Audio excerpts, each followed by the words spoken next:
Hello दोस्तों, मैं राहुल द्विवेदी आप सभी का यूट्यूब पे स्वागत करता हूँ। इंस्टेंट मैनिफेस्टेशन की सीरीज में ये तीसरा वीडियो है और एक तरह का ये इसका टाइटल ये भी रख सकते हैं कि हाउ टू मैनिफेस्ट क्रिएटिविटी, क्योंकि मैंने एक तरह की क्रिएटिविटी या हिंदी में कहें तो रचनात्मकता अपने एक्सपीरियंस में मैनिफेस्ट की थी। हुआ यूं था कि ये मेरी सबसे पहली जॉब के दिनों की बात है और हम लोग अपनी आने वाली फिल्म के लिए कहानी पे काम कर रहे थे और उस कहानी में शुरू में कोई गाना नहीं था, मतलब कोई सॉन्ग नहीं थे। और कहानी को क्लियर करते वक्त, मतलब मैं उसकी स्क्रीन प्ले लिख रहा था, तो उसकी पटकथा यानी स्क्रीन प्ले लिखते वक्त मुझे जरूरत महसूस हुई कि इस कहानी में 3 गानों की गुंजाइश है। फिल्म में अगर गाने भी होते तो और अच्छा रहता। और मैंने अपना ये आइडिया अपने प्रोड्यूसर को सुनाया, उन्हें आइडिया तो पसंद आया और उन्होंने कहा तो ठीक है सर, लिख दो गाने आप। अब प्रोड्यूसर शायद बिजनेस माइंड थे या वो शायद फिल्म मेकिंग की समझ नहीं थी या उन्होंने जानबूझ के ऐसा कहा, ये मैं आज तक डिसाइड नहीं कर पाया। लेकिन उन्हें ऐसा लगता था कि जो राइटर होते हैं वो कुछ भी लिख सकते हैं।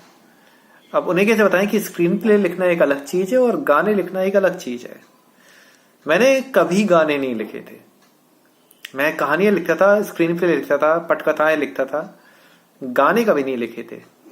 और अब मैं सोच में पड़ गया कि यार गाने मैं ही लिखूं, तो अब मैं कैसे लिखूं। और मेरी एक आदत है कि मैं जब भी लाइफ में अटकता हूं मैं हमेशा अपने इंट्यूशन यानी अपने अंतर्ज्ञान से पूछता हूं। तो मैं अपनी ऑफिस में था, अपनी चेयर पे अपनी कुर्सी पर जाकर बैठ गया शांति से और मैंने अपने आप को शांत करने की कोशिश की और मैंने अपने इंट्यूशन से पूछा कि अब क्या करूं। मेरे अंदर से आवाज आई कि कई साल पहले 2005 की बात है, एक दूरदर्शन पे एक नया काउंटडाउन शो सुपर हिट मुकाबला नाम से शुरू हुआ था। एक्चुअली ये शो 90 के दशक में आता था जब मैं स्कूल जाता था और फिर ये बंद हो गया था और 2005 में ये फिर से रीटेलीकास्ट हुआ था दूरदर्शन पे।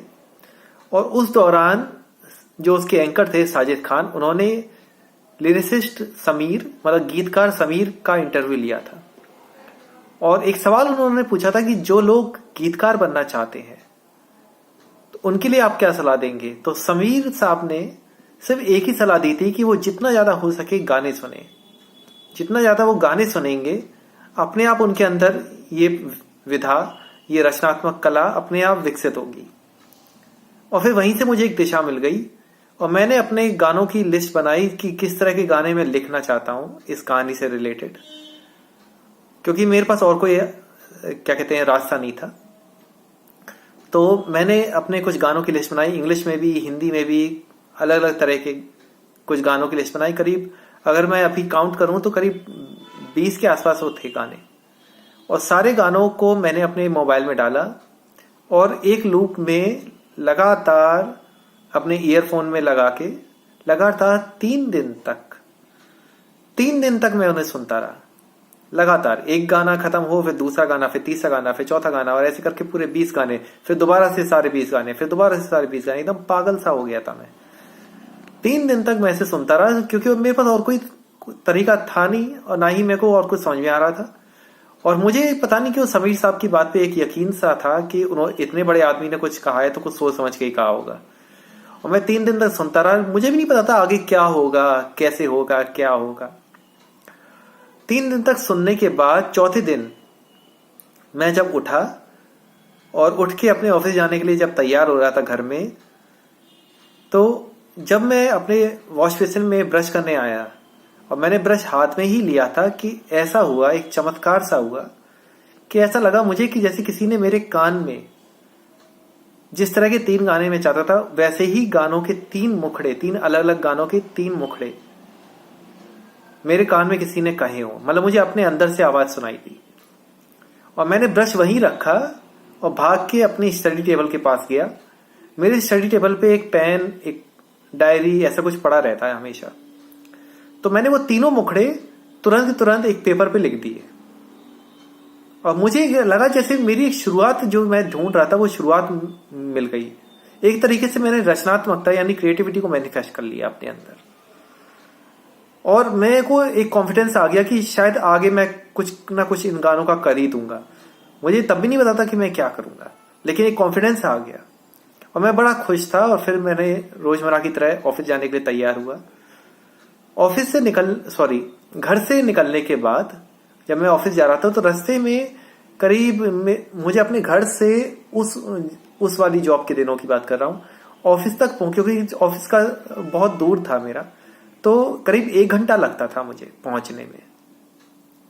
तो उस 1 घंटा के दिल्ली मेट्रो के रास्ते में मैं वो पेपर, जिस पेपर में मैंने वो 3 मुखड़े लिखे थे सुबह, वो पेपर हाथ में लिए था और एक पेन हाथ में लिए था। और ये मैं क्यों लिया था हाथ में, इसका कारण मैं नहीं जानता। ये कुछ ऐसा था कि मेरे अंदर से मेरी अंतरात्मा, मेरी सोल मुझे गाइड कर रही थी कि चलते वक्त इसे हाथ में ले लो और ये जो 3 मुखड़े तुमने लिखे इसके बारे में सोचते रहो कि इसके आगे क्या करना है, ये गाने को कंप्लीट कैसे करना है, बस ये सोचते रहो।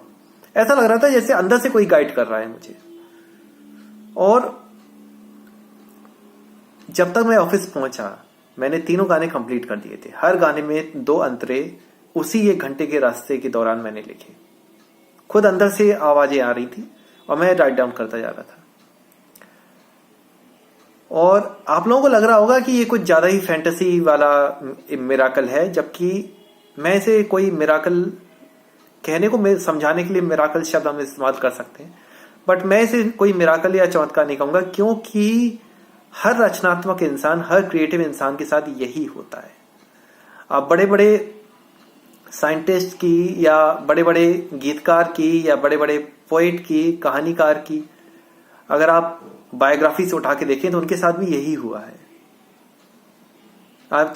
मैं जैसे कुछ उदाहरण दे सकता हूं, स्टीव जॉब्स का ऑटोबायोग्राफी पढ़िए और मार्क ट्वेन की ऑटोबायोग्राफी पढ़िए, जिन्होंने, अभी मुझे साइंटिस्ट का नाम याद नहीं आ रहा, लेकिन जिन्होंने बेंजीन का स्ट्रक्चर बनाया था, जिस साइंटिस्ट ने, उन्होंने अपने सपने में देखा था कि एक सांप अपनी पूंछ को चूम रहा है और उसी के आधार पर उन्होंने बेंजीन का मॉलिक्यूलर स्ट्रक्चर बनाया था।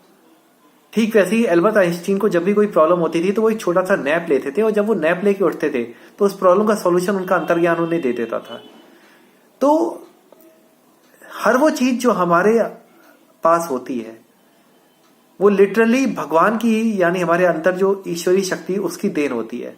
और क्रिएटिविटी तो सीधा सीधा सरस्वती, यानी सरस्वती का मतलब भगवान की शक्ति, तो क्रिएटिविटी तो सीधे सीधे ईश्वरीय ताकत से ही मिलती है।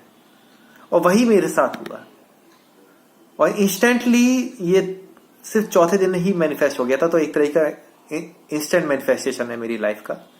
और हाउ टू मैनिफेस्ट क्रिएटिविटी इस टाइटल में भी इस वीडियो को रख सकते हैं। बाकी इसके अलावा भी मैं 2 वीडियो डाल चुका हूं इंस्टेंट मैनिफेस्टेशन पे और ये तीसरा है। और भी बहुत सारे एक्सपीरियंस हुए हैं मेरी लाइफ में इंस्टेंट मैनिफेस्टेशन के, लेकिन वो चूंकि बहुत पर्सनल है और कुछ ऐसी सब्जेक्ट से रिलेटेड है जो मैं हर किसी पे जाहिर नहीं करना चाहता, क्योंकि मेरे कुछ करीबी दोस्तों की जिंदगी से जुड़े हुए हैं। तो अभी इस सीरीज को मैं इस वीडियो पे खत्म कर रहा हूं। इसके आगे अगर कोई लाइफ में कुछ होगा जो मैं आप लोगों के साथ साझा कर सकूं तो मैं जरूर शेयर करूंगा। बाकी मैं आपसे रिक्वेस्ट करूंगा, गुजारिश करूंगा कि इस वीडियो को कई बार देख लीजिए ताकि अच्छे से समझ में आ जाए। और किसी सब्जेक्ट पे आप चाहते हैं मैं वीडियो बनाऊं तो नीचे कमेंट में लिख दीजिए, मैं जरूर वीडियो बनाऊंगा। बाकी भगवान आप सबका भला करे। धन्यवाद।